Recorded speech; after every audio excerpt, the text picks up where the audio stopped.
नमस्कार, प्रणाम। कैसे हैं आप लोग? अभी आप देख रहे हैं धुन म्यूजिक। आज हमारे साथ बैठे हुए हैं चरण प्रताप। इनसे जानेंगे क्योंकि जब ये हमारे स्टूडियो में भी आए थे तो बहुत ही भारी मन और दुखी मन से थे। इनके मन में बहुत ही विचार चल रहा था, इनका दिमाग में बहुत अलर बलर बात चल रहा था और वो बहुत दुखी थे। तो हमने इनसे पूछा, भाई क्या हुआ है? तो आखिर ये क्या बताए, अभी इनसे सीधा आपको बात कराते हैं। अच्छा चरण प्रताप जी, आप पहले इतना हंसते खेलते थे, गाते गुनगुनाते रहते थे, ऐसा क्या हुआ कि मतलब आप इतना एकदम शोक में डूब गए हैं, एकदम पूरा मन निराश हो गया है? मतलब इतना दुखी क्यों, किस बात का है? पहले तो काट के जितना भी हमारे अगर दोस्त देखते होंगे धुन म्यूजिक के तरफ से, सबको दिल से प्रणाम चरण प्रताप की ओर से।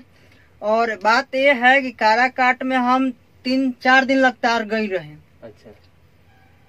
अपना पैसा खर्चा कर करके बार बार अरवल से जाई काराकाट। अच्छा। और पूरा समर्थन में, पवन भैया के समर्थन में अटूट पड़ रहे दिल से। हमारे पवन भैया क्या कहल जाए, हार तो गए बट आज भी उनके लिए मेरे दिल में बहुत बड़ा योगदान है। आज भी उनके लिए मर मिटने के लिए तैयार है। और उनके लिए हम बहुत इम्पोर्टेंट काम छोड़ के जाते थे, मतलब प्रचार करने से। हाँ, अरवल से वहाँ मोटरसाइकिल के पेट्रोल जला के 3 दफे गए, लेकिन परिणाम क्या मिला पवन भैया के? मतलब इतना धूप था, क्योंकि अभी तो इतना गर्मी का सीजन था, तो मतलब हफ्ते में कितना दिन चले जाते थे आप प्रचार करने? 7 दिन पर जाते थे और 3 दिन पर जाते थे। मैंने जहाँ पे जुलूस लगता था, हाँ, जहाँ उनको सुनते थे कि यहाँ पे आने वाले हैं, वहाँ पे हम कंटिन्यू निकल जाते थे, खाते थे। तो जाते काला था जी, आप तो यूट्यूब पे भी देख लेते, यूट्यूब पे भी देख आपको पता चल जाता है यूट्यूब पे कितने तो फेको बनाता है सब। तो गए तो हम अथी नहीं किए कि मतलब जाना है तो किसी से क्या अथी करना, डायरेक्ट निकाले चलते रहे। तो 2 दिन 3 दिन 4 दिन मतलब इस 3 बार लगातार गए और मतलब उनसे मुलाकात ना होता था। मतलब सामने से बस दिखते होंगे। हाँ, दूर से जुलूस में सामने से दिखते थे। इतना ना उनको चाहने वाला लोग भीड़ में रहता था कि उनको दिख ही नहीं पाते थे। हम जाते थे, घूर के इसी ही आते थे। लास्ट में बस उनसे इतना अथी रहता था कि जाने दीजिए, बस मुलाकात होके चाहे ना होके, बस हमारे देवता समान भैया जी जाए। अच्छा, यही तो हमारे लिए बहुत तो पवन सिंह जी मान लीजिए चुनाव हार गए, सबको पता चल गया।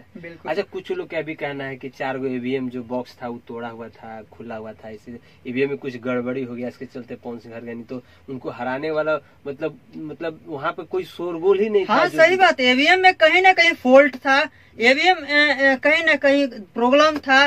वहाँ काराकाट के जनता जितना भी हमारे अगर इस चैनल चाहे इस माध्यम से देख रहे हैं, सब कोई को बोल रहे हैं कि कहीं ना कहीं ईवीएम में प्रॉब्लम था, इसीलिए पवन भैया हारे हैं।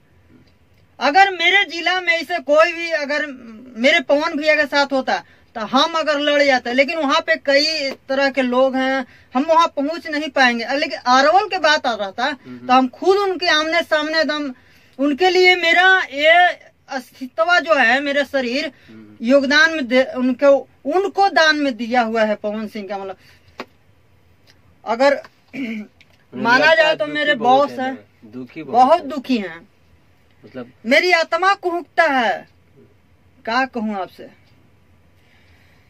मेरा दिल जोरों जोरों से धड़कता है कि अगर शायद भैया अगर जीत जाते तो आज ये हाल नहीं होता। अच्छा, मान